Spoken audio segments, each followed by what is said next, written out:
Hello everyone and welcome back to another video from Wake&Tech. In this video, I'm going to show you how to activate your Target gift card.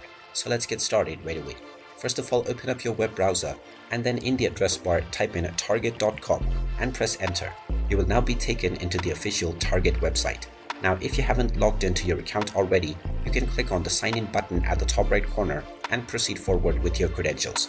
Once you are logged in and taken back to the home page, click on the drop-down menu alongside your username and then click on Account. You will then be taken into your account page, from which if you scroll down, you will see the gift card button. Go ahead and click on it and then click on Add Gift Card. Now you will be asked to enter the gift card credentials. Just type in the card number within the card number box and then enter the access number. Then finally click on the Add button and this will add your gift card onto your account and it will be activated right away. And there you have it.